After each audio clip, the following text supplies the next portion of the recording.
Popcorn world.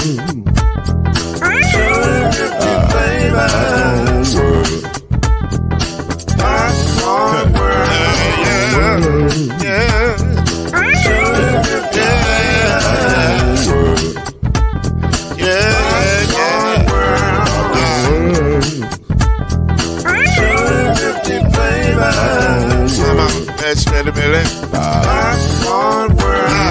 Can I make you move now? Yes, I can. So you can get this move in the back of a can. You can make it rhyme and groove when it holds in your hand. Popcorn world. 250 flavors gonna make you smile. 250 flavors gonna make you smile. 250 flavors gonna make you smile. I said popcorn make you smile. Ah. Popcorn world. Popcorn world. Popcorn world. It's a popcorn world. It's a popcorn world.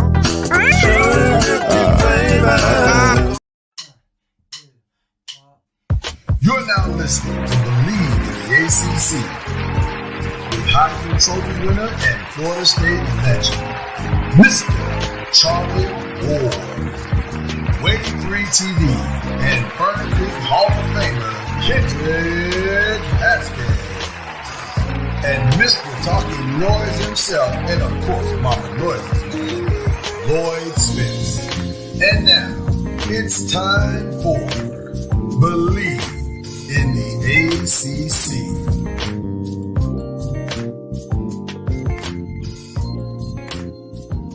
Good morning. If you're watching us on the internet, we have a jam-packed show today. It's a lot to talk about today. So we shall waste no time with petty banter because we have things to discuss. A lot going on in the world of the ACC right now. That is Kendrick Haskins. That is the great Heisman Trophy winner. I only Heisman Trophy winner on this show. We don't have any more. This is the only one. Charlie Ward is with us this morning. So, without all of that, with that being said, and national champion Charlie Ward. You know, we always and he's the only one who won national champion. No one else on this show has won a national championship that I know of. Are we gonna get the humble flex? We won like local championships, but nothing national. So there you go. Are we gonna get that humble flex from earlier in the week out of the way, or are we gonna save it? So we need to discuss that. We'll save that to the end, but we definitely need to discuss that humble flex and give an official ruling on it. And we'll let you guys know what that is later on in the show. But I want to get to the news right now because there's a lot to talk about. The biggest news, the shocking news of one Tony Bennett retiring. We talked about it a little bit last week because we were coming on the air and before his actual speech last Thursday. Now that it is done and we have his reasons, I reach out to my brothers and say, what do y'all think? Because it seems to be a trend right now of guys saying this new landscape is more than I signed up for. I'm out. And a lot of veteran and dare I say legendary coaches are following this path. So I want to know from both you and Charlie, what are your thoughts as to Tony Bennett's stated reasoning as to why he is leaving the college profession. Charlie, we'll let you. Yeah, let's Coach Junior go first. Coach to coach. Like I said earlier when we were talking about it, I think last week, it sounded like we didn't really know until the press conference, but it sounds like it's one of those reactions to what all the other coaches that are in a certain era have decided to do. You did predict this, Charlie. You did predict this. I want to give you your credit for that. He just did it at a different time, right? And so I think it's something, when it's all said and done, would probably be a good situation for the team, because they weren't going to have his full attention to the season, because he had this hanging over his head, because it sounds like it's been a minute of him thinking through this, and all of a sudden he decided that it was the best time to do it. Not to interrupt, Charlie, but he said, just to add context, he said, I started thinking about this at the end of last season and into the summer. Right. So and the timing was wild. Yeah, I think he's if he's a processor, like most of us are at some point. I mean, some people are emotional and make decisions based off that, but he seems to be a processor, which I can relate to. I'm just happy he was able to follow his gut to give everybody the best, because if he's not 100% committed to what he's doing and the processes, and it's not the joy of it anymore, then I think it's best to buy out or leave. But he's been doing it for a while. I mean, my thing is it's just the timing. I mean, I get it. I understand that. He's got his process, and it could have gotten to a boiling point at when he decided to step down. But at the end of the day, you're doing a disservice to those kids committed to play for you. He's always seemed like a perfect gentleman. He's always seemed like a great guy. I've come across him a couple of times when he's been here for games, and he's been here recruiting. I remember he was here for Reed Shepard, recruiting him at a high school game. I remember him being there. But I just can't get with the timing. It's just really literally right before the season you decide this. I mean, I can't get with that. But I mean, more power to him, and prayers out to him that that this is the right decision for him and his family. I just feel for those players and basically the program, because I mean he's the only coach to ever win a national championship at that school, and so he's done great things for the University of Virginia. I just hate the timing of it. I did love the timing as well. This was. I guess I'm struggling with what is it this difficult? I guess is what I'm struggling with, because we're seeing Nick Saban, we're seeing a lot Coach of coaches. Coach Jay Wright, same thing. Mike Krzyzewski too, yeah. Yeah, essentially Mike Krzyzewski. You can say Mike Krzyzewski is the switch that I'm trying to understand what it is. Is it because it's a lot harder to communicate your message when you don't have the leverage of financial opportunity over the heads of the kids. I'm just trying to see what is causing such an exodus from such great coaches, because they haven't stopped. It's not the X's and O's. The X's and O's haven't changed. The only thing that's changed is the consequence or the leverage and who holds that in their hands, so to speak.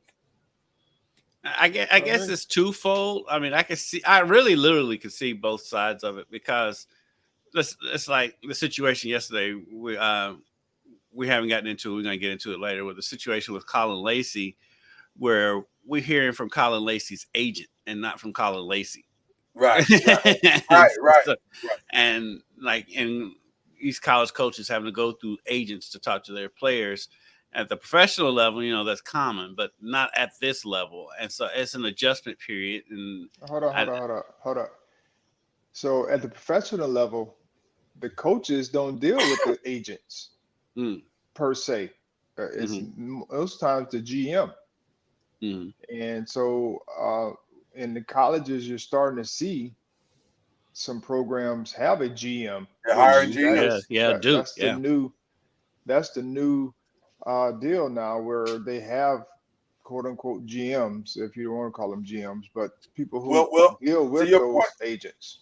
To your point, Charlie, real quick before you finish, St. Bonaventure just hired the most famous GM in the country right now in Adrian Wojnarowski, stolen from ESPN. So you're 1,000% correct. It's there needs to be there's a buffer now that wasn't there before, which is also maybe as telling as everything else, connected to this, that it's maybe harder to put your message in with consistency and impact when it's being buffered by an agent who can counter that message with alternative opportunities. I guess is the best way to say it. Because if you don't like the message of what your coach is saying, your agent can say, well, listen, if you don't like this, there's other options out there. You don't have to. I can go see what else is out there for you. You know what I mean? So it makes it very difficult. Yeah, and the landscape of college athletics is changing, drastically to a professional model. No question. I mean, we can say however we want to say it, but it's changing to a professional model. And the thing that's there are some students who are trusting people currently. I mean, I've heard, I've been in this space just the past few months. Just there are stories out there that's not being told about agents and different people taking advantage of students. And there are legit agents, but the NCAA is working to try to give that information to the students so that they can make wise decisions and families, because it's no different in the professional ranks. It's the same situations that they've had to deal with over the years, is making sure that your management is representing you well. And because when you trust your management, you're trusting that they're going to have your best interests, but they're not solely speaking on your behalf. And then you end up in the middle of a situation that you don't want to be in, because if you're happy at a school and then your agent decides, well, you can get more over here, and now you're confused, you're conflicted, because you want to be at school A regardless of what you're getting something, but your agent is saying you can get more over here, and now you're having to make these decisions based on who you're going to trust. And so those are the situations that they have to go through. But as a coach, I asked this question: would you rather have a coach that's 50% in or Right. a coach that's not there and allow someone else to run the program, even though it may be not the same. But I would rather have a coach that's not there half of the time. I mean, mentally. Yeah. Physically could be there, but mentally he's not putting his all into what he is. And so that's the challenge, with Coach Bennett, and there's never a good time. I mean, there are times to be able to try to navigate through it if it was earlier, trying to find someone and what have you. But sometimes we say there's never a good time, to move on from something, especially something you love Yeah. doing, I should say. Yeah. I just feel, like I said, my thing is still for those players that are committed to playing there. So they get what, a 20-day window or whatever to try to 30. I think transfer it's out. 30. 30 days. Yeah. And even with that, it's going to be hard for them because rosters are set. Rotations aren't necessarily set, but I mean, rosters are pretty much set. And so you've already given out your scholarships and everything. So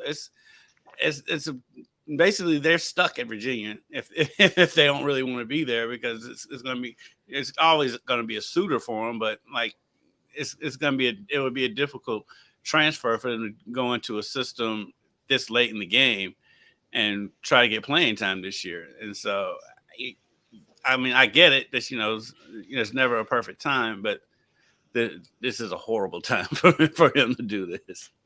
Well, and then I want to go back to something Charlie said. I think is really interesting. That Asian thing is so critical. It has become such a critical component to all of this. There's a saying: vultures pick the bones of the carcass. And when you have a kid that's desperate, like really desperate to sign a deal, that kid may not be looking at that deal from the same perspective as a regular college student is. Like in the old model, that kid saw the future and said, well, I want to play for this coach because I think this coach gives me the best path to this outcome. As far as my future is concerned. That's not the model now. The model is I can have the outcome I want right now. I can change my family. If I'm good enough, I can change my family situation right now.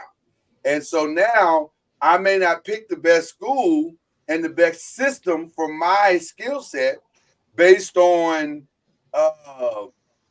what's best for me as a player. Now I'm picking it based on what's best for my situation. And if I'm desperate and my agent knows that, like you said, Charlie, they may not represent me well because now it's a negotiation on the wrong terms of what's going on. So I get, like you said, Kendrick, I get both sides of it. It doesn't make me want to not pay the kids, but boy, it just speaks to the high level of when this was being put to the table, why didn't anybody sit down and consider all of the aspects of this? If only there was a governing body that could sit down. Yeah, never mind. Anyway, we'll get to that on another day. So that's the Tony Bennett situation. The other breaking news here is you mentioned the Colin Lacy situation. But before we get to that, I want to talk about the Grayson McCall situation, which was equally a shocker yesterday, that Grayson McCall, the quarterback for North Carolina State, retired yesterday. This is news to Kendrick. It's news to me. Breaking news to our brother Kendrick right now. Yes, Grayson McCall, the quarterback, the current quarterback for North Carolina State, he retired yesterday, and it was because of the concussions that he has sustained over this season. We saw him sustain one earlier in the season. I think that was against Wake Forest. It was really bad where he kind of fenced up on the field, and everybody thought he was like in real serious trouble, and he was, and then he had one last year with Coastal Carolina. So he's had a series of concussions, and he said after consulting with his family and doctors and everybody, he felt the best decision at age 23 was for him to leave this game permanently, which obviously they were already a kind of quote unquote struggling team. This dramatically shifts their season because he was kind of their offense, for the most part. So, and what Charlie and I were talking about prior to you getting here, Kendrick, and we'll let the audience, you guys know what we were discussing as well. The juxtaposition of this is here's this kid at 23 saying, I think I need to walk away. And then you have Tua making statements saying that I love the game and I love it to the death of me, which was a wild statement to me. I am blown away by that statement. So I turn to you guys. What are your thoughts on the McCall situation? And Charlie, I would like to ask you, in Tua's situation or in Grayson McCall's situation, young Charlie Ward, what would have been his decision? I mean, it would have been a tough situation. But for me, I had basketball to kind of fall back on as a second option. But even in basketball, there's still, if you have traumatic brain issues, it's still not a sport that is safe, and from that standpoint. And we had concussions, but we just didn't know about it.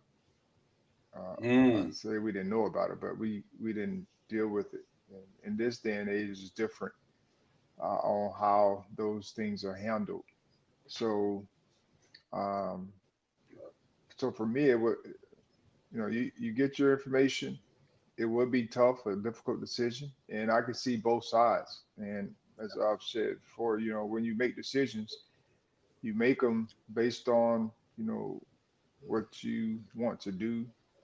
And then you just have to be willing to live with those consequences. And one guy has said, I'm not willing to live with them, because I've had, multiple concussions over my time. And one is saying, I'm okay with it.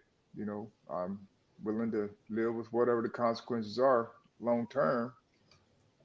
And as we know, there are people who are making decisions every single day that they have information and they choose to do what they feel is best for them. And they have to live with whatever those consequences are, even though, it's, to me, it would be tough, decision to make. But when it's all said and done, 10, 15, 20 years from now, are you willing to live with whatever the researchers has said? If you're willing to live with that, and your wife, if you have a wife, if your wife is willing to put up with it, I just hope that it doesn't turn into, situations that we've seen that went undiagnosed in some form, and they become violent. They become, all these other this monster that no one wants to be around.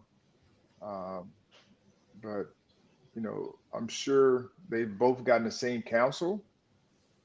I'm sure they've gotten the same research and information, but they've chosen to go about it differently, make the different decisions.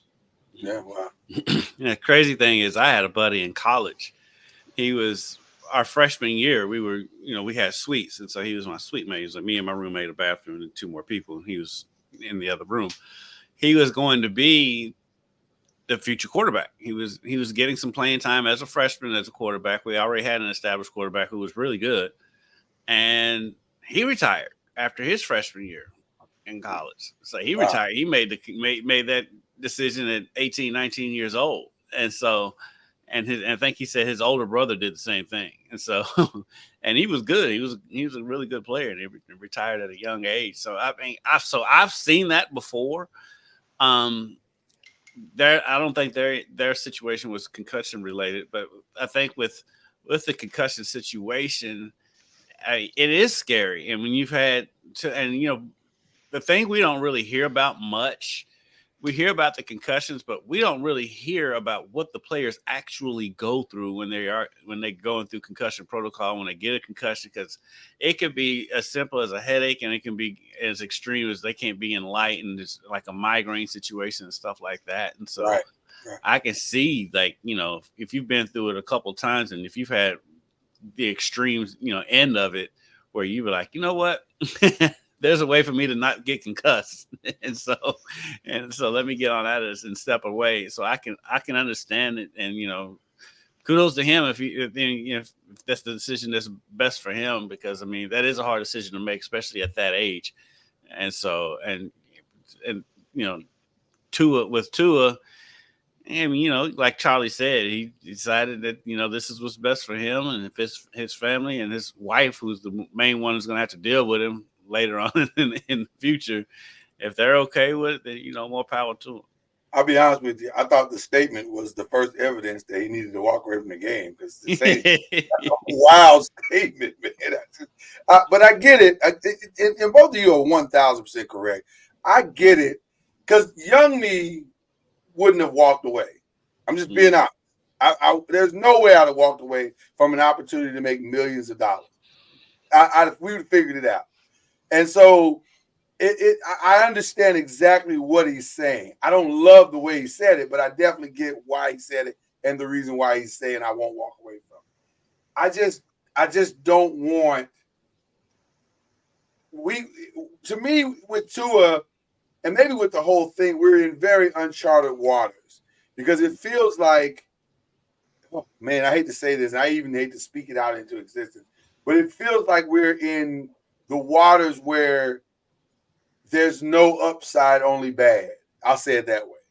And how bad can this really get?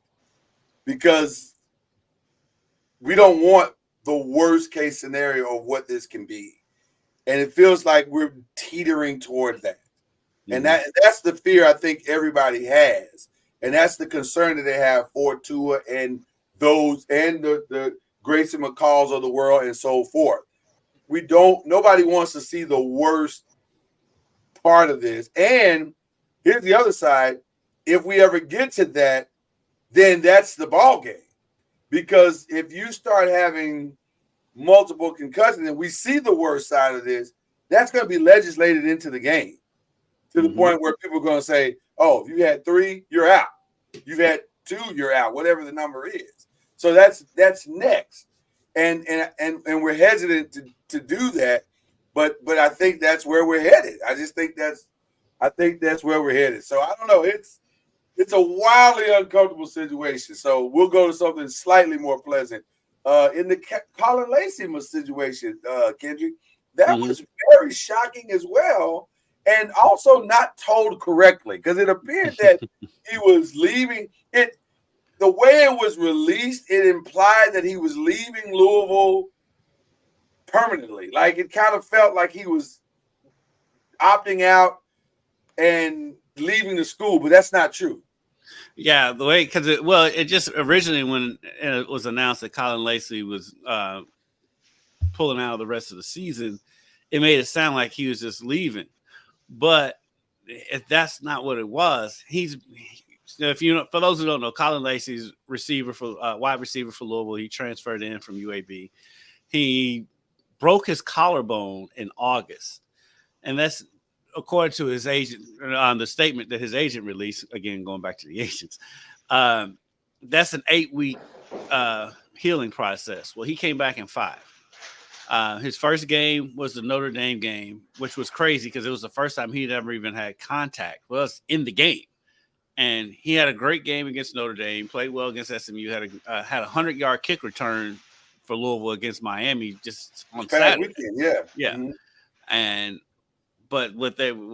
So when they said he was going to call it quits for the rest of the season, that's all the statement was. So it made it feel, and with today's times of the way players are moving and leaving and sitting out bowl games and stuff, people just automatically assume that either he was going to transfer again or he's going to the NFL. Well, and a couple hours later, his agent released a statement saying he doesn't have full movement of his arm, so he wants to rehab and get back healthy, 100%. and he's anticipating returning to Louisville next season. And so that would have been nice to hear, like, right off the jump. But Right. because fans see that and they react instantly. They hear the news and they react instantly. But then later on, when that part of it came out, it made sense. It was hard for fans to grasp because you see him out there. I mean, he's been playing great. I mean, he's been awesome since he got out there. Phenomenal. And so, so you're like, well, why is he leaving? But when you get the full story of what's going on, it makes total sense. And because with the red shirt rules too, I think you get 4 games. Yeah, how many games has he played? 4. So right at the line. So to me, I'm reading between the lines. Like I have no. Sounds like to me, this is a ploy for a better NIL deal, 1. 2, I wonder if it was the player's decision or if this was the plan for him to rehab and get back his plan, I guess you say. Because that's strange. Like if he came back after a collarbone issue, which people heal differently, and we've seen him play at a high level, and now he needs to rehab his arm when he was playing at a high level. Most people play through pain, like if it's not just excruciating. Well, I'll say there used to be a time where people played through pain. I'll say there used to be a time. Yeah. Right. But in this day and age, you never know. But it's so difficult. It's so difficult to know the intention of why. The statement, well thought out. Don't get me wrong. Well thought out. Probably some truth to it.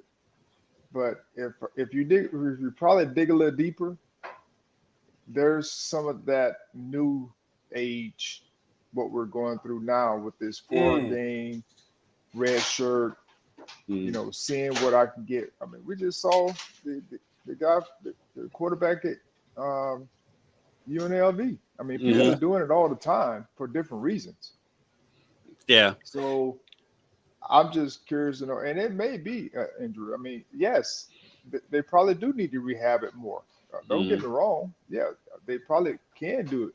But if the man's been out there playing and he hasn't had any setbacks and his play hadn't changed,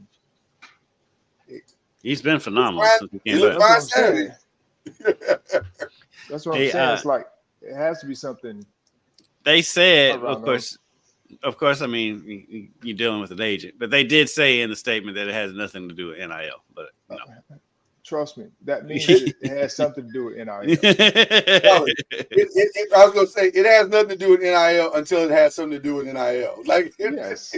Right. So that's an interesting philosophy, Char. I hadn't thought about that, but that's 1,000% correct on that. The only thing that gives me is because they said that makes me kind of believe what's going on is that they have said that their intention was to come back to Louisville, and that it was a joint decision between him and the coaching staff. That's what was in the statement. Now, we haven't heard anything from the university itself. Only thing we got from them was a confirmation that he was redshirt. Is it? They didn't even release a statement that he was leaving. So. Yeah. See, there is no joint. I've heard time and time again. Whenever sometimes when decisions are made and they say it's joint, one side decided that, hey, I don't want to be a part of it. And so we make it joint because we've talked about it. We came in and shared with you what we want to do. Right. And that is where the joint and you say, okay, because you have no power to say otherwise. Right. And so that's just like when people get fired, they say it was a mutual parting of the ways. Well, we talked about it. Right. They said, hey, it's time for you to try to find another spot. Right. And I you said, go and okay. find a spot. So when the word comes out, well, it was mutual parting of the ways. Well, all that means is one person said, hey, you're not wanted here anymore, or we're going to do XYZ. So you may need to find another spot. That is a wild scenario if you are correct. And here's the reality. We're gonna know relatively soon if this is NIL related. Because as the year continues to unfold and decisions have to be made, we'll find out. Because him at the end of the year, he's either gonna commit and do what he said he's gonna do and stay at Louisville and continue to do what he does, or he will suddenly get into the transfer portal and end up somewhere. How did he end up here? Well, he ended up there because since his agent is the one releasing these statements, his agent may be out shopping for a new situation. So you never know. You never know. It's even more tough for Louisville because now you lose him, and you lost your tight end Jamari Johnson in that Miami game. He had a season-ending ankle injury in that game. Oh wow! Did not Yeah. hear about that. Okay. Yeah, so they're kind of up against it. I mean, Brooks has been amazing so far, and Amari Huggins-Bruce is slowly starting to return to what he was last season. And they do have a bunch of tight ends, but Jamari Johnson was going to be the guy. And and he was starting to really come online with their offense. He had the game-winning touchdown catch against Virginia. He had a big catch on the play he got injured on. And so they're kind of up against it right now at the midway point of the season, at a season that's already gone south for them for what their expectations was. Well, speaking of the season, as we jump into our Week 8 game results, it's been an interesting one for a lot of teams, not just Louisville. And I think we're finding out who the real are. Yeah. So we may crown some people as the All ACC They Real team this week. Virginia Tech, I mean, they may be better than what we all think they are. Like they're up and down, and but listen, Virginia Tech right now, as we sit in this broadcast today, they are 2-1 in the ACC, 4-3 overall. They're right there. Mm-hmm. So they're playing some quality football. They hammered Boston College. Now, a lot of that is because Thomas Cassiano, while he doesn't make a lot of mistakes, he has not got to that place where he's making a lot of plays, and he's not doing that extra thing offensively, and not just him, but their entire offense is just not doing enough, if you say it that way. Like they had 205 yards. Not getting enough help, I don't think. I think it's a little bit of all of it. Like because he threw for 205, I think it was. But it's a weird 205. It's like one guy caught 3 for 49, Jeremiah Franklin, and then another guy caught 5 for 36. So they're not really moving the ball. It's just a weird Deacon and Duncan. Yeah, it's a weird offensive scheme right now, and it's not effective. And to teams that can put points up, it's not, they're getting busted up. Bro, they haven't been a dynamic passing attack all year. Right. So, I mean, what you're talking about is really not earth-shattering.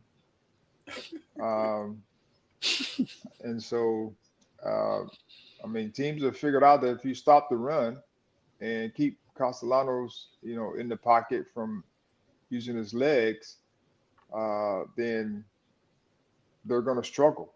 I mean, that's been from the jump, and we saw that in Florida State game early on, or second game. So a lot of people didn't know their DNA. But now people have film on them. Where it was Florida State's second game, but it was their first game. So under the new regime, so now people have film on them. It's a lot easier to see their tendencies and what they're doing, and it's evident. But Virginia Tech, I mean, we always thought they were going to be good, um, and they showed that in the Miami game. It showed up in the Miami game, and now they've carried that loss, which was a tough loss, Mhm. over to for the rest of the season. And if they can find a way to get in some way, they would be a tough out as well, 100%. just because of the quarterback and what you know, they have weapons offensively and their defense is solid as well. Yeah, I By, don't think Miami wants to see them again if they can find a way into the ACC championship. I don't think Miami wants to see them again. by the way, there are two backs that I've watched this year that I say, "Ooh, that kid's gonna play on Sunday, and he's probably gonna play well." The Giante kid from Boise State and Bashul Tootin. Bashul Tootin is for real. Like he is for real. 18 carries for 266. It's a pretty good day.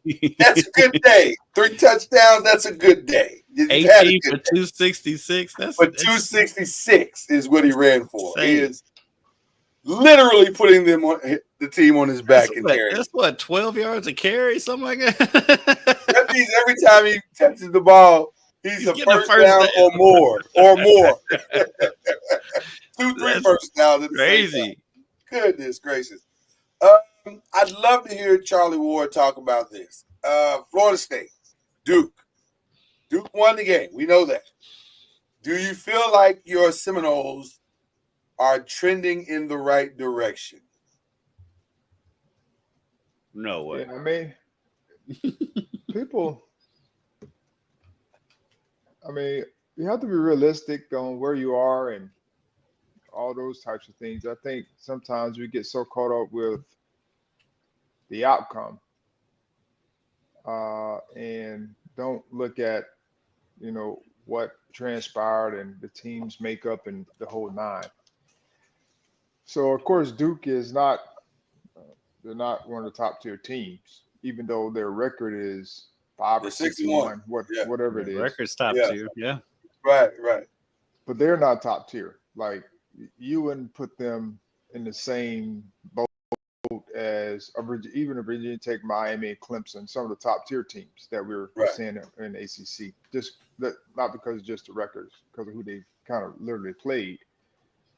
But when you have three turnovers like in 3 plays in your end, and you still have an opportunity to win, at some point, I mean, it's a 7-8 point game, whatever it is. To me, that's a good sign. Like they didn't give in, because they could have easily given in time and time again, especially afterwards. They're just right now they don't have, to me, they don't have the playmaking from an offensive standpoint to be able to get things done. Like people aren't making outstanding plays. They're making the routine plays, but they haven't had someone or a couple guys make outstanding plays to bail them out, like a Cam Ward. He's bailed Miami out time and time again. I mean, guys are getting open, but he's also bailed them out with just extreme playmaking. We haven't had that from an offensive standpoint. Defensively, you can win giving up 23 points, but you can't win scoring 16 points, 19 points, 14 points. That is just hard to do. And so I am sure they are trying to figure out how they can find more explosive plays. And then when they do have the explosive plays, they drop the pass or something goes awry to where they can't complete the explosive play when the ball goes down the field. but we haven't had that breakaway run either, where a guy makes a guy miss and then he takes it to the house, or whatever the Yeah. case may be, or long runs. We've had that on occasion, but not enough. So it's one of those deals where people are calling and trying to figure out like the coach and the buyout. And I'm like, man, we come down this road before, and we found a coach that has at least given us some hope that the program can thrive.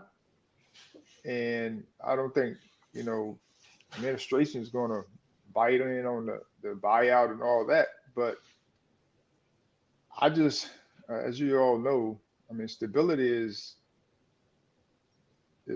to me, if you have someone that can lead and develop, you're going to have seasons where you may not play your best and you may have injuries and you may end up playing with young players.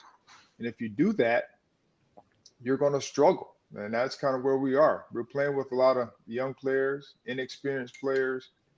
And then people are pointing to the transfer portal like that was the big issue.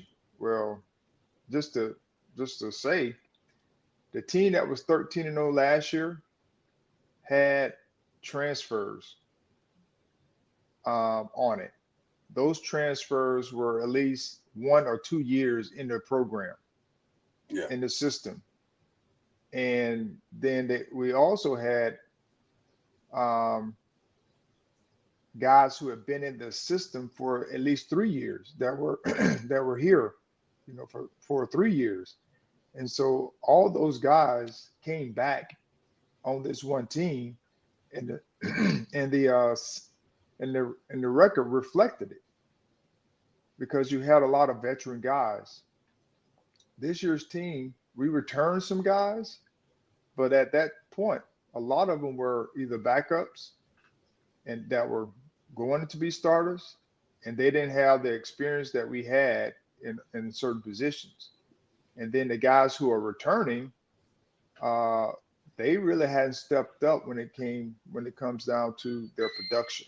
Like our defensive ends, our defensive tackles, they're starting to play better now. But I also said, Duke offense had 187 yards total offense. Total. Right. Yeah, you're supposed to win that game. Yes. So that's what I'm saying. Like we're sitting here saying, well, they're bad and what have. They're supposed to win the game if you give up 187 total offense. I mean, that is, to me. Yeah, you can't criticize the defense that much. No. Yeah. Yeah, I mean, you held them to 23 points. Like Charlie said, 23 points is a winnable game. Yeah. You got to score more than 16 with the athletes that they have out there on the field. You have to score more than 16 points. And Charlie, to your point as well, Florida State has only cracked the 20 mark once this season. That was the opening game against Georgia Tech. So that's hard to win. Yeah, it's hard to win any game if you can't crack 20 points. You got to give your defense something. Unless your defense is the 2000 Ravens or even the 2000 Miami Hurricanes, right? You're gonna need some help, man. You're gonna need some help. So I'm not gonna put that up. I would just you know, if we didn't give them short fields, I don't think they would have scored. I think you're 100% correct. As many points. Yeah. Because so they don't have a good offense. 3 field goals. Yeah. They don't have a good offense. Let's be clear. Duke's offense is not great at all. Malik Murphy, I think he threw for like 12 for 24 for like 70 yards. It's not good. It's not good. But they did enough to win the game. And that's what they've done every week. So you play to win the game. Play to win the game. So as bad as Duke has played, their coach is probably sitting in prime position for coach of the year. As bad as they play. So anyway, what can you say about this game? First of all, it's a fantastic game from an offensive perspective. It was a great game. Everything you thought it was very entertaining game. Yes, it was. And it really literally almost basically came down to who's going to have the ball last and who can make the most plays. And yes, you can argue that Louisville did get a very disfavorable call. Two very disfavorable calls in this game that had a tremendous impact on the game. But when you give up 52 points, it's hard to blame it all on that. So, your thoughts, gentlemen, on the Miami-Louisville game, which was one of the more entertaining games of this weekend? The fumble, the Cam Ward fumble that was ruled an incomplete pass, even though we saw the exact same play later on that night in the Texas game. Yeah. And it was ruled literally the exact same play. Yeah. But I mean, that could go either way. You see that going either way all the time. That's neither either, even though that was scooped and scored for Louisville and would have tied the game. The one that irritates me the most was the blatant hold on Ashton Gelati in open field, ref standing right there, and the guy literally just grabs Gelati by the shoulder pads. I said it in real time. We were watching it in real time. It's always hold it. Yeah. That's a hold. And not only do they they don't call it. Gelati doesn't end up. He gets to Ward, but Ward already releases the pass, and it goes for like 50 or 60 yards down the field for a first down. And so, and they'll think that was 3rd and long too. That was 3rd and long. Yeah. And so that's the one that irritates me. The fumble, like I said, that's the judgment call. Could go either way. You see it go either way all the time. But that blatant hold, that's the one that sticks in my craw. That being said, though, because like I think Miami scored like a play later after that hold, but it was not that play. Your defense has another chance to make the stop to hold them from getting in the end zone. Yeah. Then after the fumble, non-fumble, whatever, you still had time to make a stop, make a play, and Miami ends up dragging the whole Louisville defense into the end zone from 20 yards out. That was insane. So while those calls or non-calls went against Louisville, they had their opportunities to make up for it, and they did not. They did not convert on the defensive side. The offense was phenomenal. Shuck was amazing. Shuck is so good. He's not getting the publicity he probably should because they've lost these 3 games, but Shuck has been really, really good for Louisville. The offense looks great, and the defense is a surprise that they have struggled as much as they have, considering the talent they have coming back. And Ron English has had success at Louisville before when he was here with Charlie Strong. Yeah. The defense has got to make the stops when they have the opportunity to make the stops. And it was another time in the game when Miami had 3rd and 20 and Ward takes off and picks up the first down on the ground.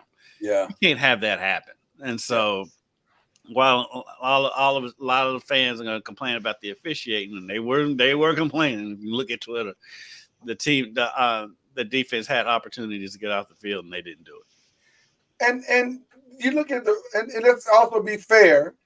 The rushing this weekend wasn't what it has been. Isaac Brown, it was clear Miami said we've got to contain this kid, and so they threw some in the box looks that maybe Louisville wasn't quite ready for, and Isaac Brown did not find the space, even though he scored. He didn't find the space that he normally finds in a game. Had the one long run for 43 yards, and I think that was a touchdown. I think he scored on that one. But the whole day was 9 for 56. So they did their job as far as stopping the run. But some of that was Louisville too, because if you really look at Brahms' offense, that looked more like Brahms' offenses than them. He kind of abandoned it. He kind of abandoned it a little bit and let Shuck do what he does, do what he could do. And by the way, he played well. To your point, he played extremely well. So very interesting game. Louisville probably, barring some major collapses that we don't even see coming, probably played themselves out of any chance to get to an ACC championship game. because it's too many tiebreakers that they would have to overcome, and a lot would have Yeah. to go wrong for them to have a chance. And they have to win out.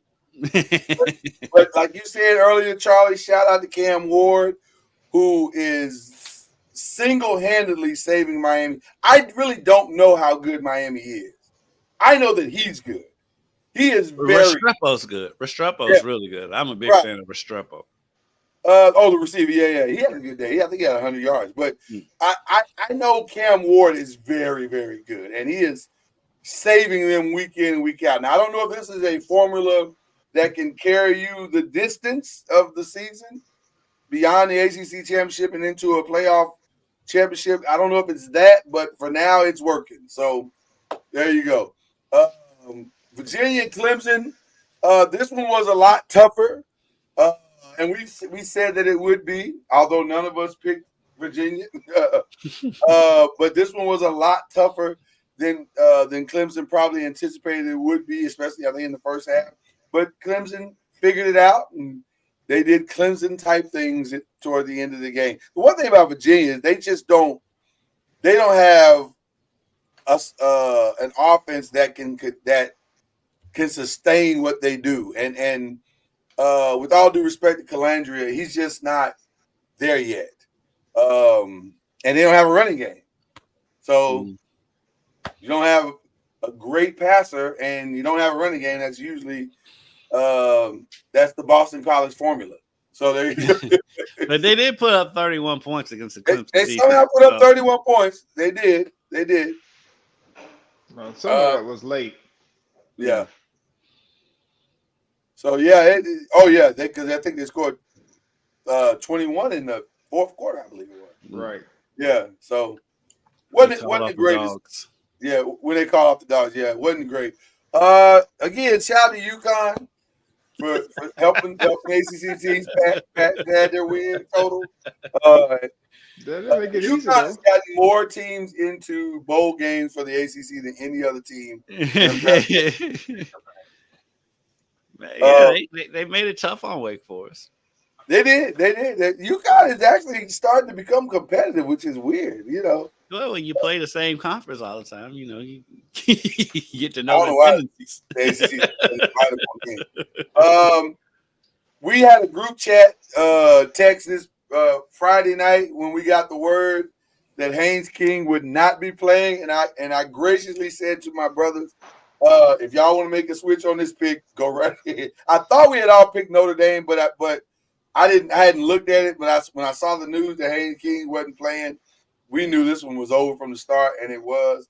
Notre Dame basically handled Georgia Tech easily, so no surprises there. I don't know how, and I'll be honest, I watched this game, but I didn't keep a close eye on it until the end when I started seeing, like, wait a minute, North Carolina State has a chance to win this thing. And then I went back over and saw them win, and I was like, this is shocking. So California is basically having the season because they don't have an ACC win. Mm-hmm. They are 0-4 right now. And you could argue they were in every single game. Yeah. So I'm not sure why it's not going well, but it's not going well. They lost every game in the ACC that they played, and they took Miami to the limit. They should have won that game too. I'm going to say,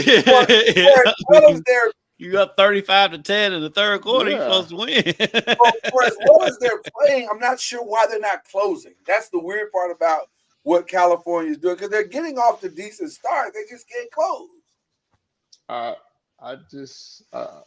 mean, it's hard to put your finger on it, but yeah, I think offensively they get to a point where people either figure out what they're doing. Yeah. And they can't score late. Mm-hmm. And then defensively, once you start getting 3 and outs or, teams start getting more opportunities, you start to wear down because I think their defense is solid. And they just seem to have that bug where they find a way to lose games. Yeah. It's growing pains. But they're right there. They're right there. Yeah, I mean, it's just like Louisville. They right there. Yeah, I don't know. It just they 3-1 score losses to ranked opponents, but yeah, tough. And you get over then the hump. I want to quote the great Charlie Ward. I think you said this in the group chat. SMU is for real. Yes, They are for real. Well, that quarterback they have, Jennings, is to me. he's something else. He is not talked about enough. Like I saw him play several times, and he's been the same way every single game. Yes. Mm-hmm. I mean, to me, he's one of the top tier quarterbacks that no one's really talking about. Mm-hmm. He can run. He's accurate. Yeah. He hit his targets. He makes good decisions. And so I think they're going to be a hard out, whoever they play. Yeah. I'm going to make a prediction right now about SMU based on what we've already seen. They have Duke, Pitt, BC, Virginia, and Cal left. I think they're going undefeated. I don't think they're going to lose a game. Where are they playing Pitt? Pitt is at home. Oh, that's why I said. That's why I said what I said. Because if they had been at Pitt, I would say they'd lose that one. But they're playing Pitt. But they've shown they can win on the road too. Yeah. Right. It's not that they can't win at Pitt, but I'm saying we all know how hard it is to win on that. Yeah.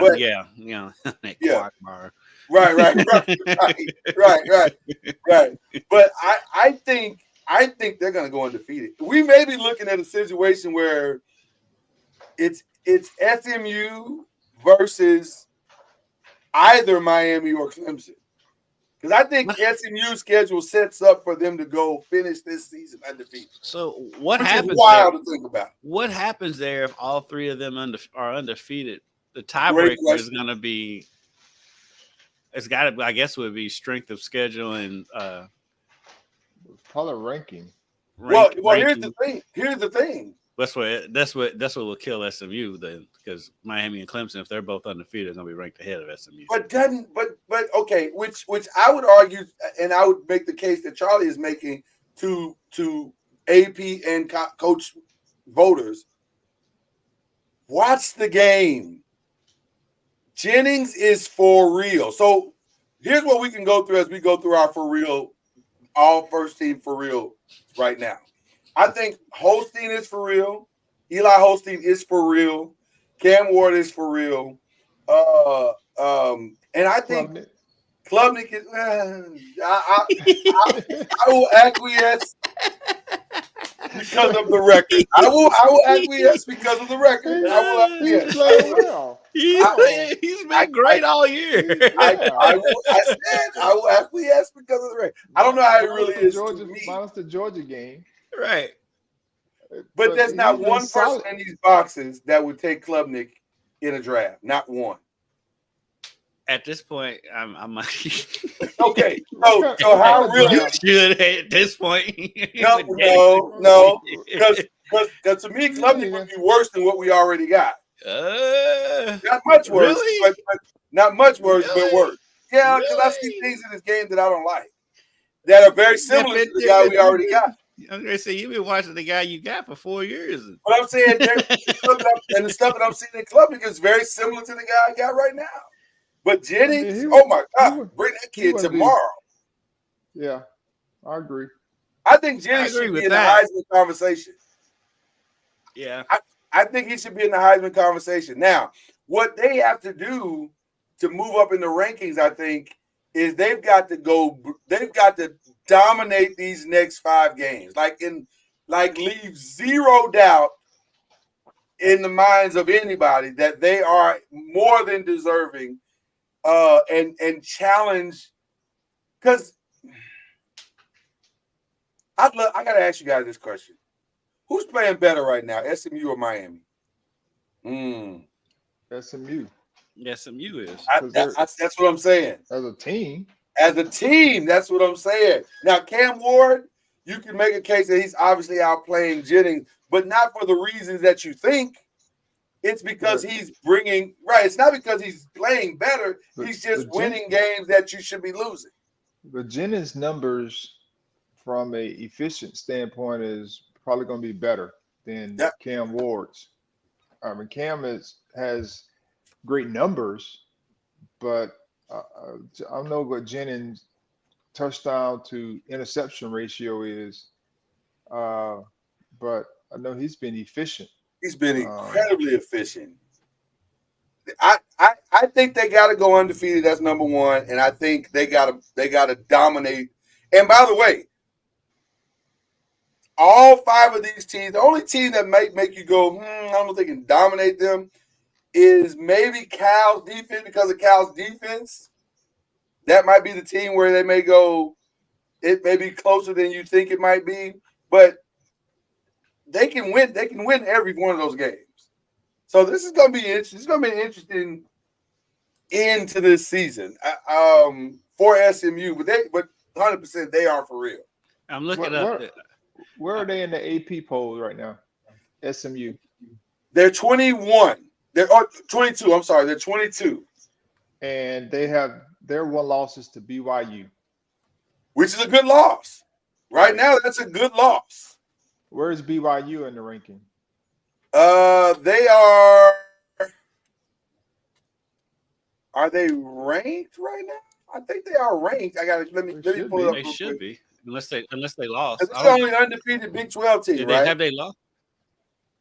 Oh, BYU is 11. They're 11. They're 11. So this is what I'm going to say because the CFP is getting ready to come out with their rankings. Yeah. At some point here, I don't know when, but soon. I just believe that there's going to be some teams that may be in the AP 20s that may drop to great point teens when the CFP rankings come out, be based on where they are now. And that's BYU could definitely be that team, Charlie, for sure. So as we've said before, there are teams that get ranked and some stay, some go. But the ones who weren't ranked and they're having good years because they're beating teams that may be ranked a little higher, lower, and they're not getting that credit, or they're playing well and they don't get credit because they were outside. And so now they're 20s, high 20s, high teens, and they never get a chance to move up because they may not be playing ranked teams because they started outside of the top 25. To your point, Charlie, I think that's Indiana. I think that's Iowa State. I think that's BYU. I think most of the Big 12 might have that problem because they got a weird look going on right now where we don't really know how good the Big 12 really is. So Indiana's going to get their boost because they're in the Big 10. Yeah. So they're going to be fine. So, with Indiana. But schedule-wise, who they play? Yeah. Nobody except Nebraska. That's what I'm saying, yeah. So in the SEC, in the Big 10, they get to move up because they are playing teams that are ranked. Mm-hmm. That's just the deal. And so when you're playing teams that are consistently ranked, even though they may be middle tier of the Big 10 or the SEC, they may be 15 or they may be 7 or 8, whatever it may be, and you beat that team, then you get an opportunity to have a quote unquote great win. But Ole Miss, for instance, I think they're like 15 or 18, whatever it is.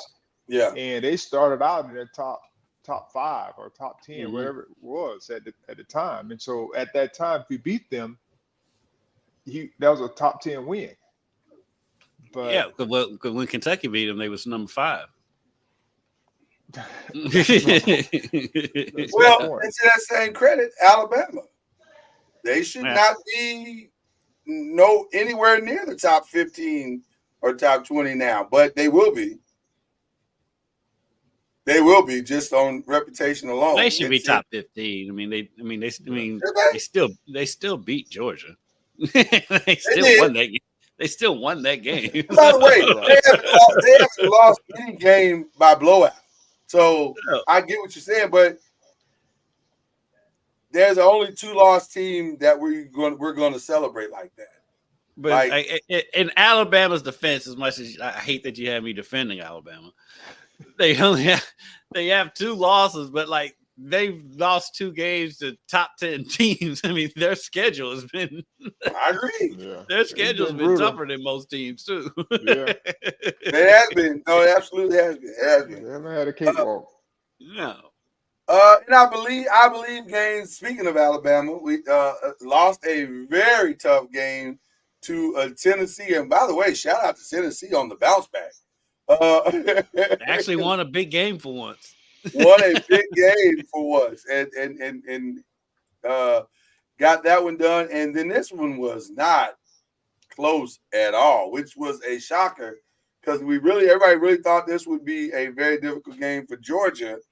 And it was not. Georgia was far and away the better team on the field against Texas. I was stunned by that. Huh? I was stunned by that.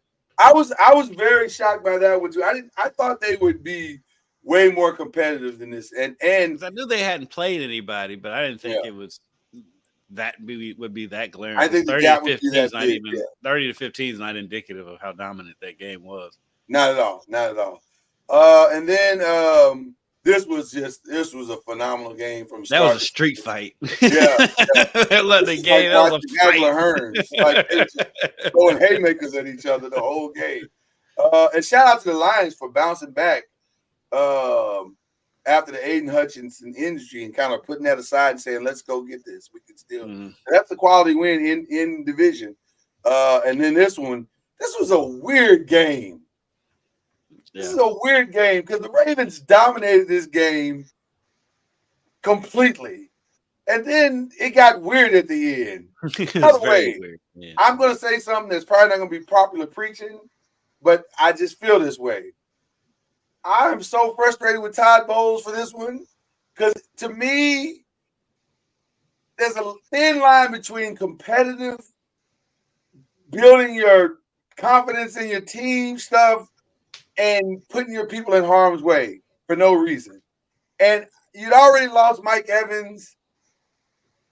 I don't understand what the purpose of them trying to play to the zeros was in this game. And now you've lost Chris Godwin, maybe forever, because he's a free agent after this season. This may be the last time you see Chris Godwin in a Buccaneers uniform. I didn't get that. I didn't understand that at all. I mean, it is a 10-point game. I mean, no, don't do that.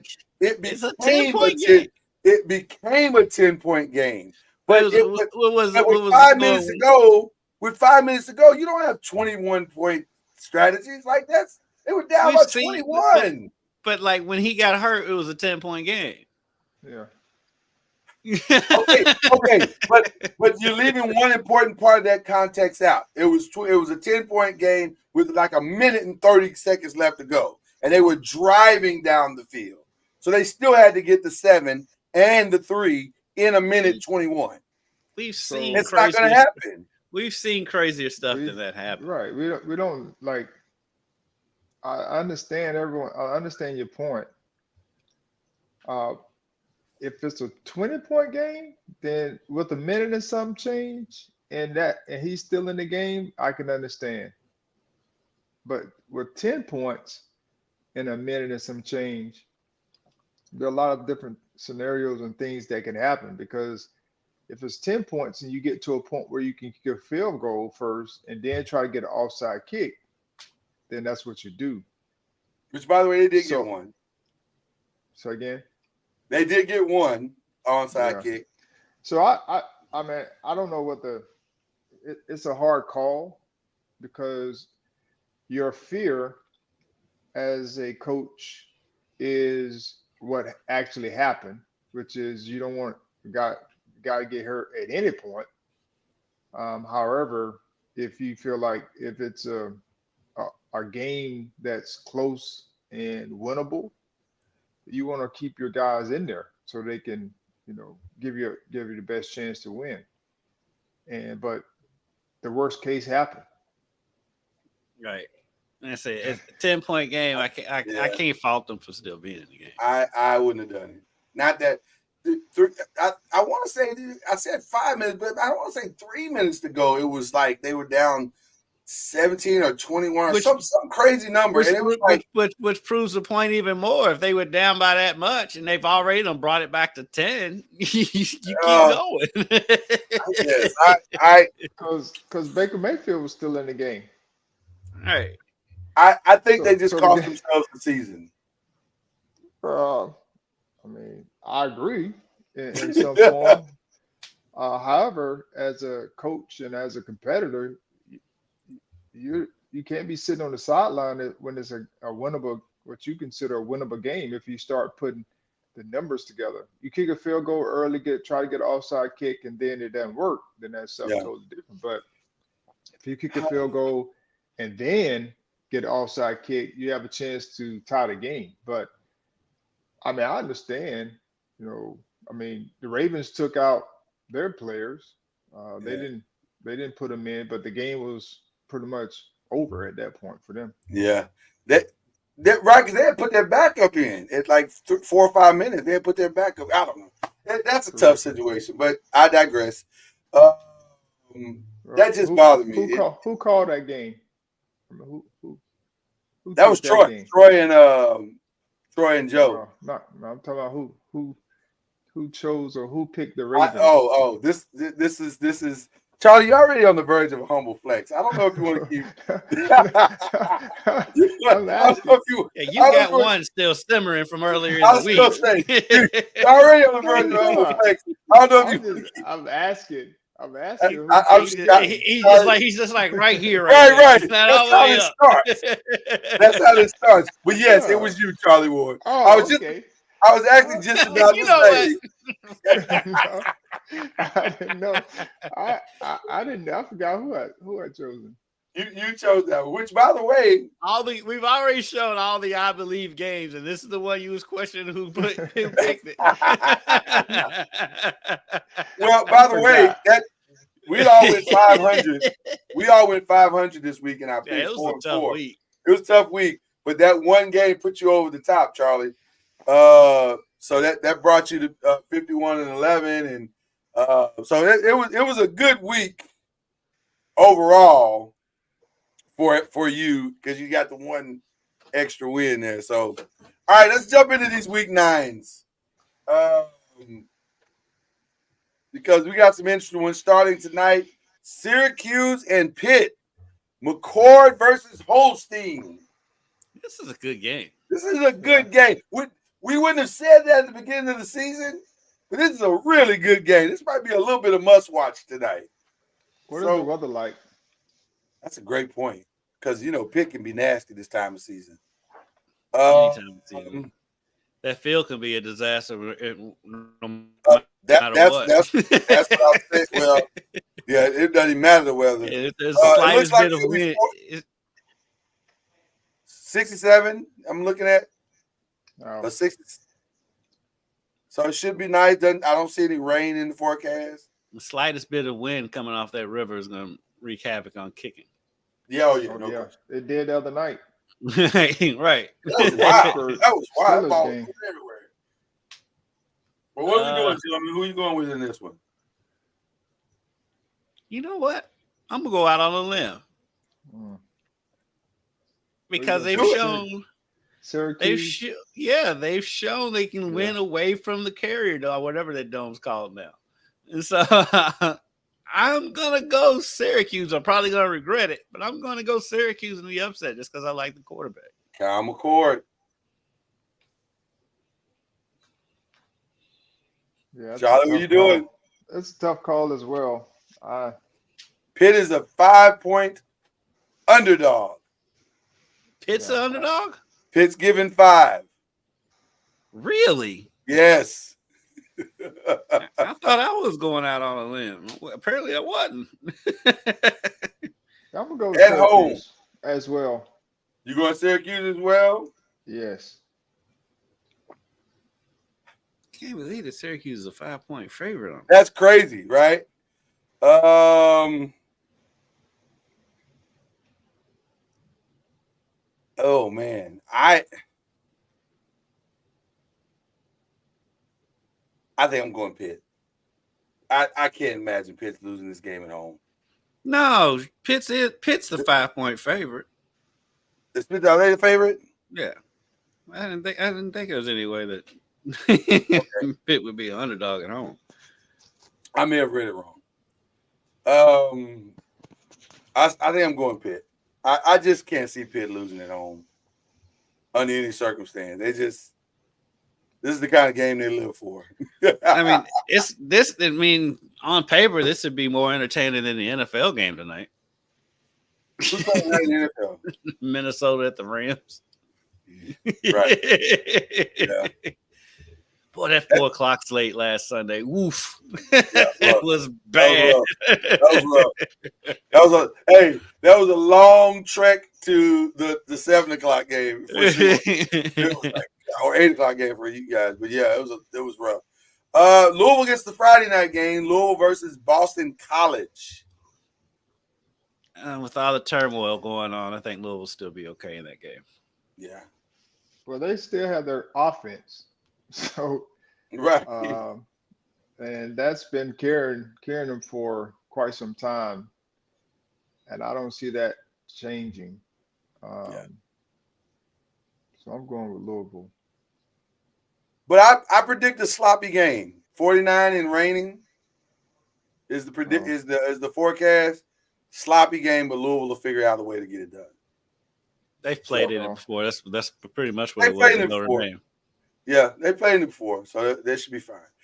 Georgia Tech and Virginia Tech, and I'm hearing still no Haynes King. That means I'm still picking Virginia Tech. Even if Haynes King was playing, I was picking. Yep. Virginia Tech. I'm with you, Charles. For some people, that makes a difference. I don't know, but I think that's an easy pick.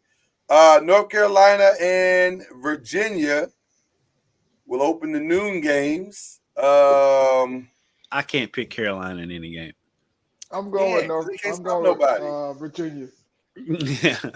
Yeah, I can't pick Carolina in any game.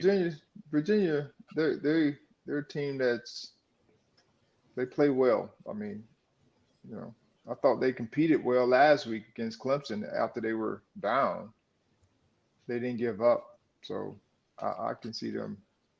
They've played well, even in their losses. They play well because they've been playing well against on paper teams that should be better than them anyway. And they've been right there. I mean, they was right there against Clemson. They was right there against Louisville.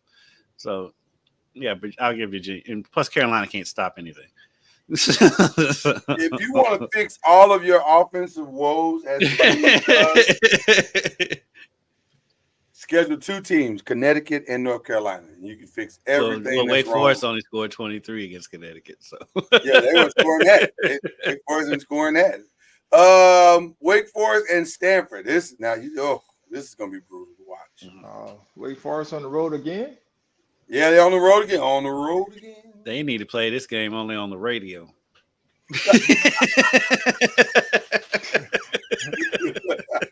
Bad. That's pretty funny.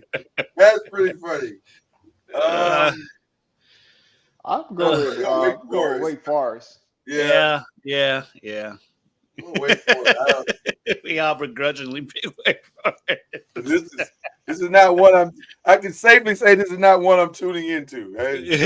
All due respect, maybe a close game. It probably will be. It probably actually will turn out to be a pretty good game. Let's not say good. Let's say well, good. It'll be close,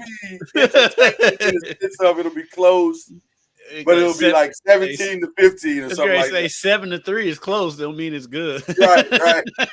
I agree. Oregon State and California. I don't know. Oregon State's. Yeah, 'cause Oregon State's had their moments when they've looked really good. Oregon State can score. They put up. And California's offense is super inconsistent. Oregon within the State is game. basically losing shootouts this season. Yeah, I'm looking up Oregon State. ESPN's website drives me crazy. Oregon State lost to Oregon 49-14. That's the biggest loss they had.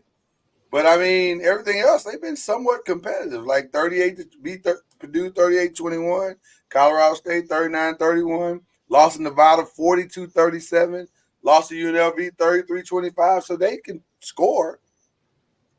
They just can't stop anybody, it looks like. Yeah, the defense is sometimes is optional. But that's not Cal's calling card either.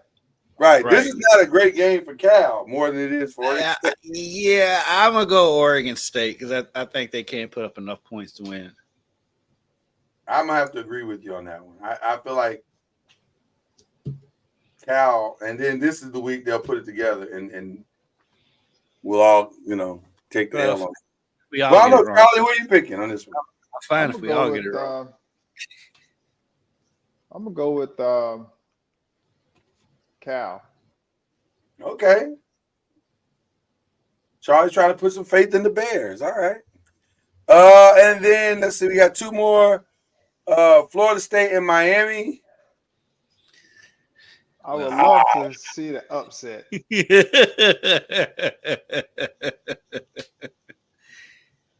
know what, Charlie? I think Florida State will play their best game of the season on Saturday. Yeah, but I don't know if we have enough offense. No, they're not. And they're still going to lose, but they're just going to make their best game of the season. Charlie, I won't make you speak it out loud. I'll just go ahead and write it down for you who you think is going to win. But because there are so many Florida State fans that watch this, I won't make you speak it out loud because I know that's blasphemy for you to say that out of your mouth. But I'll just quietly write it down and we'll move on. Is that okay? Yes. Okay. I don't think we have enough offense to win. That's all you need to say. Don't say any more than that, Charlie. Okay, here we go. Listen, this is a no-brainer for me. It's the prove it game for Duke.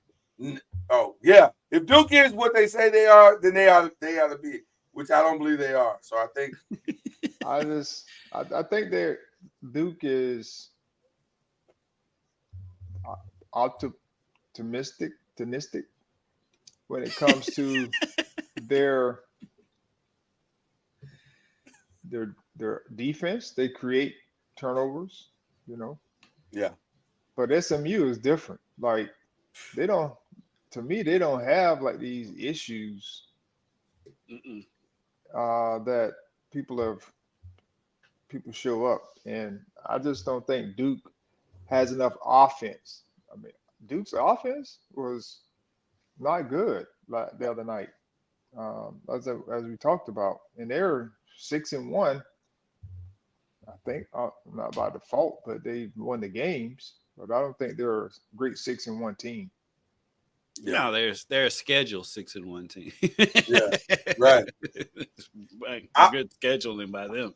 I'm sure we're all going SMU. I'll just say this as a final commentary to this.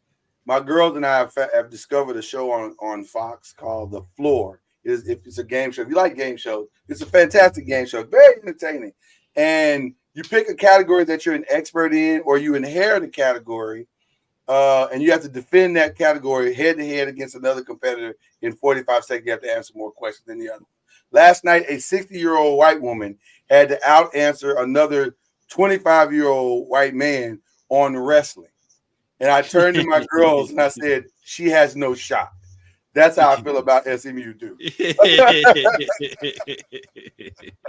And by the way, she had no shot. She knew one wrestler and that was it. So there you go. In the I Believe games this week, we have 5 games to choose from this week. Your choices are Notre Dame and Navy, which no one thought this would be a phenomenal game at the beginning of the season. Notre Dame all of a sudden has 2 ranked opponents left on their schedule. By the way, Army and Navy. And Navy looks fantastic. By the way, game of the year might be Army Navy this year. And It's it shaping won't up mean to be hard anything. and They're eight. going to they'll play each other again in like the following week if everything I holds know, that would be crazy. up. but Navy looks fantastic, and this is not a gimme. This is not the gimme that Notre Dame thought it would be. So that's the game. Texas Vanderbilt suddenly looks interesting because this is at Vanderbilt, and it's got them old feelings. I It's love got seeing them that old 25. feelings. I love seeing that 25 next to Vanderbilt. Isn't that something? Isn't that something? And then you got Illinois, Oregon, which Illinois has a lot to prove in this one because everybody's been quietly talking about them and how quote unquote good they are. Well, no better way to prove it is than beating the number one team in the nation, but you got to go there and do it. You got to do it at their place. You got to do it at their place. And then the two NFL games, Eagles, Bengals. I call this the game of desperation because both teams got to have this one. And then for kicks and giggles, I put your Cowboys in there because I think they need this one bad. Just to prove to themselves that they can beat the 49ers, period. If they can't beat this 49ers team, then it's not going to happen. That's the reason why I put on there. Sure, with no Brandon Ayuk, with no Christian McCaffrey, with no Deebo Samuel, surely you can beat this. Number 15's out too, right? Jennings. I'm not even sure Jennings is even playing. I think Juan he's out Jennings too. is even playing. I think he's out too. Surely the Cowboys can win this game. I have surely. zero faith, and I'm staying away from this game. You staying away from this one? I'm not touching it. Wow. I am a man of my word. I told Dusty, my coworker, never bet Dallas games ever, because you never know which Cowboy team's going to show. I was looking at it. I'm like, surely, because I've been hearing everybody all week. Dallas can't do that. There's a lot they can't do. That is true. But surely, if ever there was a time they were going to beat the 49ers, this has got to be the time. Because if you don't beat them because let me just say this. If they don't beat them this week with these deficiencies, it's going to be a long week for the Cowboys. As a long-suffering Cowboys fan, this is the exact game that Dallas loses. Because they're supposed to win. I am very tempted to pick this game because it's hard for me to believe they're going to lose. Hey, look. Don't do it. Don't you do it. Stay away from Cowboys games. Stay away from the kids. He hates these kids. They drive me crazy. I'm nope. Gentlemen, what are you going with? No, funny thing, real quick. Bellarmine had their media day. Okay. The other day, and one of the kids on their team, his dad is a beat writer for the Cowboys. And he was literally trying to. I give it to him. He's a sweet kid. He's really trying to convince me to not be as apprehensive as I am when it comes to Dallas. I was like, look, I've been watching this longer than you've been alive. You think of yourself, foolish child. No doubt of what you speak. Right. Foolish child. You know not of what you speak. All right. Notre Dame, Navy, Texas, Vanderbilt, Illinois, Oregon, Eagles, Bengals, Cowboys, 49ers. Charlie Ward, what are you doing this week in your I Believe game? I'm going to go with Texas on a rebound. I know it's a tricky game. On a rebound. Ooh. Vanderbilt has beaten Alabama, I think, at home. Mm-hmm. They were the number one team. Yeah. The goalpost out of the road. And walked it down the street. And they've had a solid year, but I think Texas should rebound. It'll be a tough game, but they should rebound. It's hard to find lightning in the bottle twice, isn't it? I just can't imagine. They could be a team of destiny. Oh man! But shout out to the SEC because I love down in the SEC because it get on my nerves. But man, this conference is so good this year. Listen, legitimately this year you could say the SEC is the best conference. Like, in other years you can't say that, but this year you can say, "Oh yeah, this is far and away." Oh man, go ahead, kid, because that's an interesting one to pick right there. I'm gonna go what I think is gonna be a layup. Okay. which is Oregon at home against Illinois. If- I'm going with Oregon. They're tough at home. They already beat Ohio State at home. Right. And so I'm gonna go with the Ducks. Feels like a layup, but It feels like it, but it's been nothing a like a crazy motivated team, man. and this college football season has been crazy. It's I been love wild. the parity. It has I been love the wild. parity. The way we got here has been suspect with NIL and transfer portal and conference realignment has been weird, but the end product has been been entertaining phenomenal. football. It's been phenomenal. It's been phenomenal.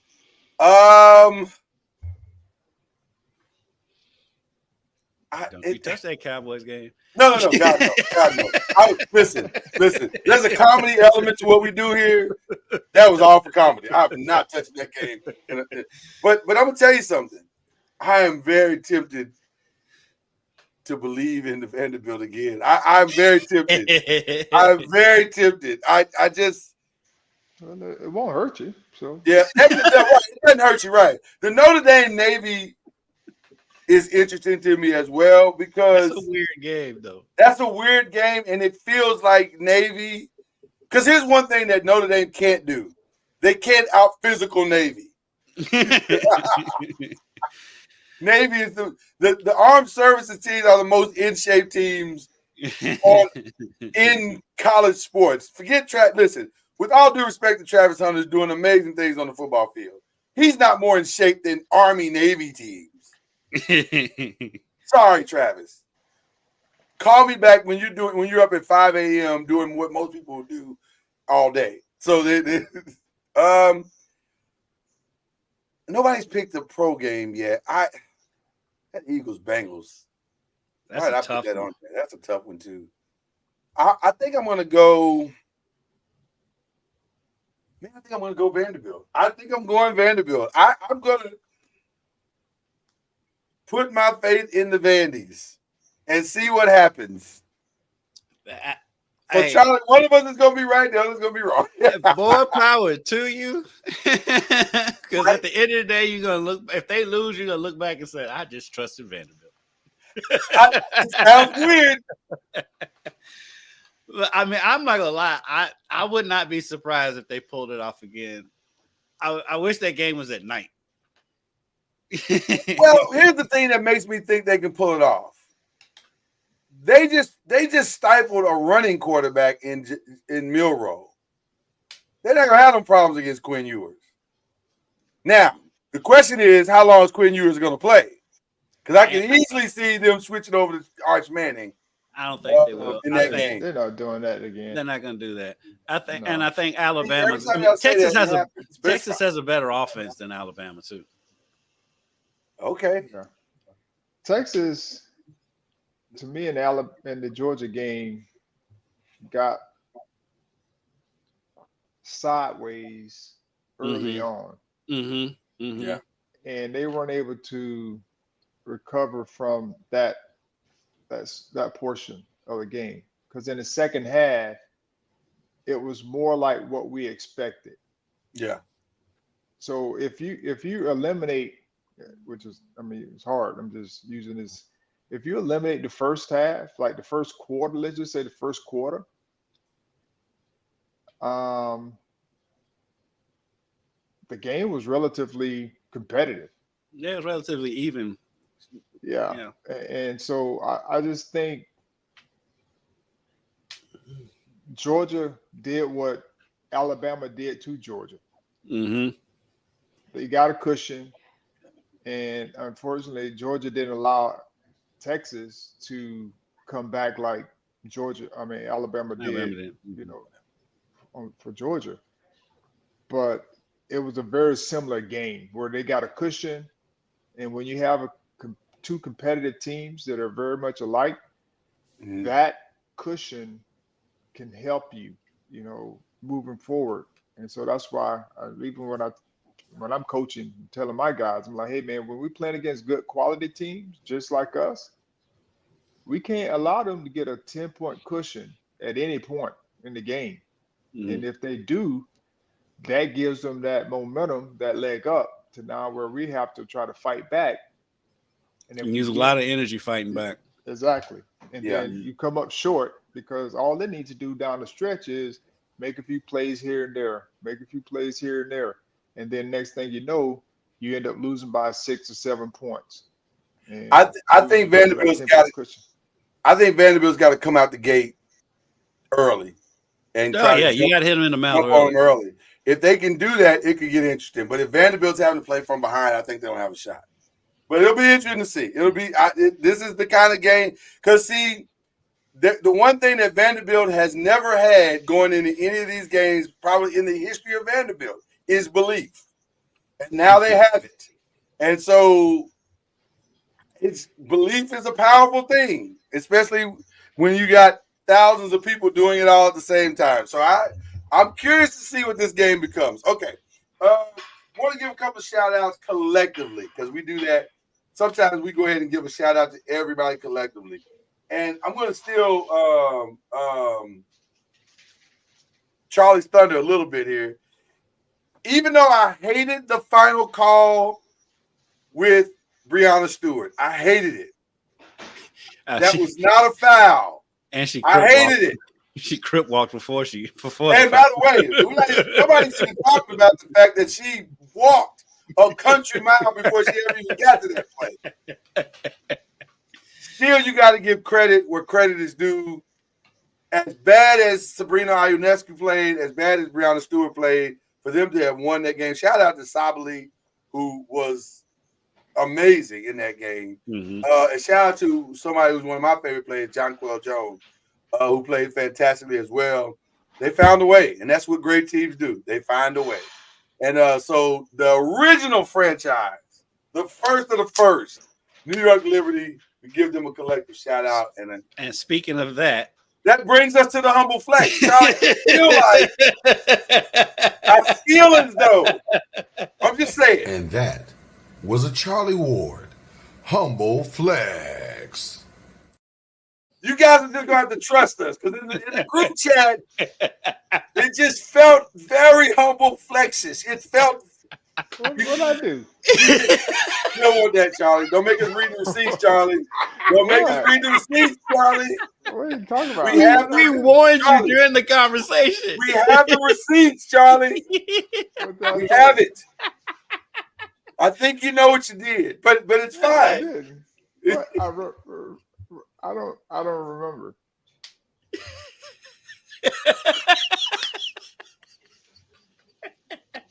Because we said we were going to discuss this. We did. I'm totally like. You're totally lost. You just Yes. confused at this moment. Hey, Listen, see, Charlie I know that. continuously proves that he's one of the funniest men in America. Well, And it's he totally on is accident. amazing. It's on accident. It's not on purpose. I get a humble flex. What did I say? We told you that day. He said, well, I was hoping Kayla would get a championship ring, but happy for the Liberty since I was there for the original Liberty team. Which I was was fine there. at first. At fine at first. It was a At phenomenal comment all the way up to I was there. first. That's Well, we true. would have let it slide the first time. But I you was- said it again. You doubled down. If you had to double down, we'd probably let you slide. But you doubled down. So it's fine. It's fine, But Charlie. it's- Don't worry about but it. It's fine. it's true. That's what makes it a humble flex. It's the authenticity of the statement is what makes it a humble flex, Charlie. That's right up there with Al. I love it. I love it. It's fantastic. It's fantastic. But again, shout out to the Liberty. I'm so happy for Teresa Witherspoon and Kim Hampton, Louisville's own Kim Hampton. Just so many great players who have been waiting for this moment. Who called the game? Rebecca Lobo. I'm surprised she was able to contain her emotions the way that she did. She is a true professional because I'm sure that meant a lot to her. At her craft. I mean, look at all the UConn games. She's got plenty of practice in being able to control herself. But UConn games, they're used to winning. Like the Liberty have been waiting on this a long time. And shout out to Rebecca Lobo. I got a chance to meet her when Louisville played up there at UConn back when Asia Durr was at U of L. And so I followed them up there, went with the team or whatever. And it was one of the coolest moments ever. I'm standing they have a hallway. that has all the pictures of all the greats. And I'm just standing there just in all of it, looking at it. And she just happens to walk by and she looks and she says, you know, when I went here, this wall was white. What a great line. Which is a humble flex in itself. Right. But like she is Because she technically kicked it off. Yeah. Her group kicked it off. Yeah. And so as far as people that you meet that, you know, because I always was a big fan of hers anyway. And for her to live up to be as nice as could possibly be, Rebecca Lobo is right up there as one of the nicest people I've met. That's a legend in their game. By the way, UConn basketball could be the reason why they're not in the ACC right now. Yeah, because they don't want that smoke. Exactly. Exactly. They don't want any parts of this contract that everybody else having to deal with. So they're probably like, we're good. We'll wait you out. We'll call us in 2020. When do y'all get out of the contract? 2030. So that could be very, very. It should be. It could be 2027. Well, this 1 and 5 start y'all off to kind of put a damper on that. That doesn't discredit the numbers or the contract. I know, but it's just fun to mess with you, Charlie. I'm gonna go ahead and get my humble flex out real quick. Not humble flex, but my shout out real quick. Did. No, that was for everybody. That's like the show shout out. Oh, because Charlie was gonna do it anyway. Because he was there. That was my reason for giving him the humble flex too. Just real quick too. Whatever you think of LeBron James, whether you love him, you hate him, whatever, watching him check in a basketball game with his son was one of the coolest things I've ever seen in sports. That was cool, and I keep seeing people hate on it. You know, I'm not a LeBron fan at all. Right. But it was really cool to see them check in at the same time. You can hate him all you want, but you can't tell me being able to play with your child. And it was awesome seeing the Griffies there. Yeah, it was an awesome moment. And then my last shout out is to Steve Ballmer. Think what you want to think about him as well. That arena is insane. Oh my god! Oh my god, that thing is amazing. That thing is amazing. I want to go to a Clippers game, and I don't care if the Clippers get blown out by 50. I just want to sit in that arena and you better cheer because they're monitoring that. That's weird too. That part is a little bit more. Talk about that on another day, but that's a weird thing too. Like, why is my chair being monitored for my enthusiasm? But talk about that thing is amazing. If you don't cheer, you get replaced. I know you get rewarded for the more you cheer, but if you don't cheer much, I don't know what the repercussions are for that. I was gonna say, is there a consequence? That would be an interesting marketing strategy. You better come here and cheer. You ejected out of your seat if you don't cheer. But that ribbon around the arena and oh man, it's the 360 view. Man, that thing is. They did nothing wrong in this stadium. I got to give them credit. It's one of the things I'm realizing as I'm getting old, and I notice that I'm getting old as I watch CBS This Morning every Sunday. Yeah. Nothing says old like watching that every Sunday. Absolutely. And so they had him on, and he gave a tour of the arena on CBS, and that arena it's amazing. It's amazing. It is amazing. It's amazing. So I'm happy for them what he built. And I'm also happy. Hey, what ward is that walking back there? Huh? Which ward just walked behind you, Charlie? Did a ward just walk by? It was a boy that walked by. What are you, boy? Shout out to Caleb. Shout out to Caleb. Shout out to Caleb. Shout out. You know I see everything. I didn't see. I had my head down. So I'm happy for them what they have, but I'm also happy they finally have them out of our building. Oh wow! Laker fans have been wanting them out of our building forever. Now we didn't want them to go to a better building. There goes Caleb. There he is. That was fantastic, by the way. Also, okay, that's my shout outs. Charlie, who you got? Well,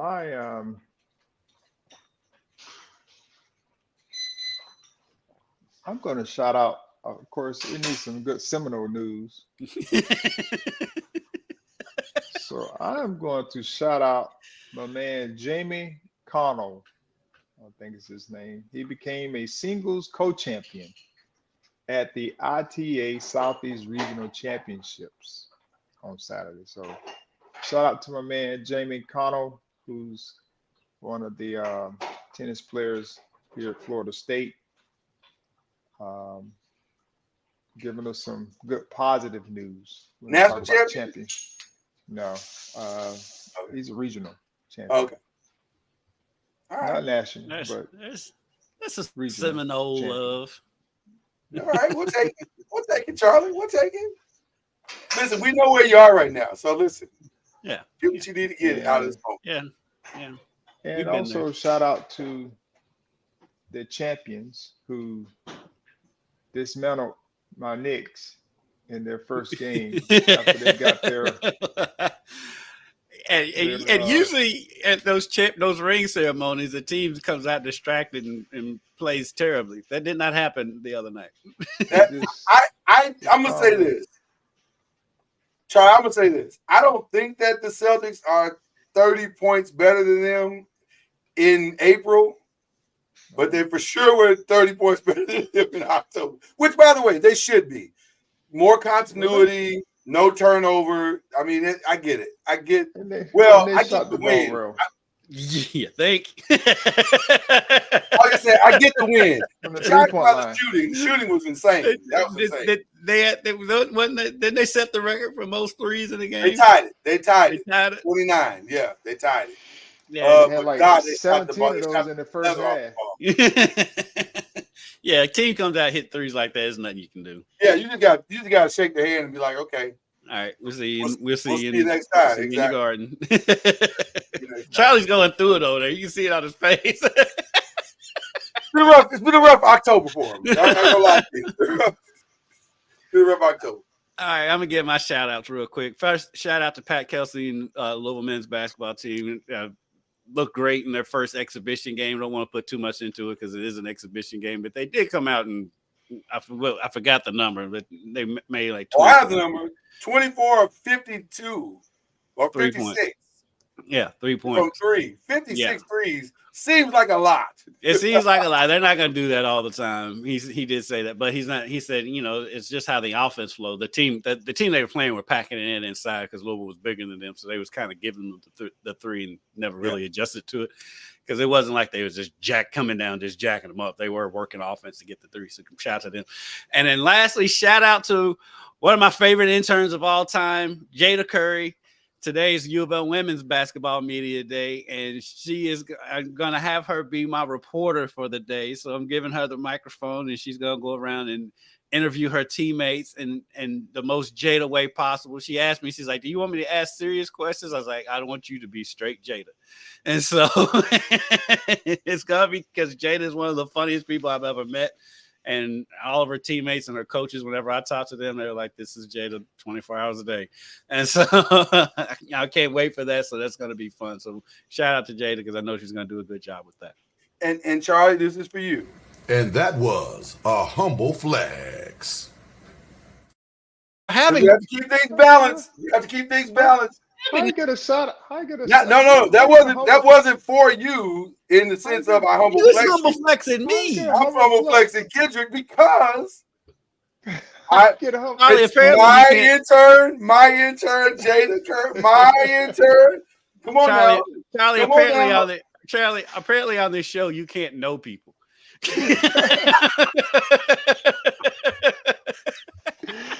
First of all, I take no offense to that because I got humble flex last week for knowing Kim Hampton. So no, it was the way you presented it. You know that. Exactly, it was the way you presented her with me this summer. It was. I waited, but you didn't flex it though. You just said I was giving her all the props though.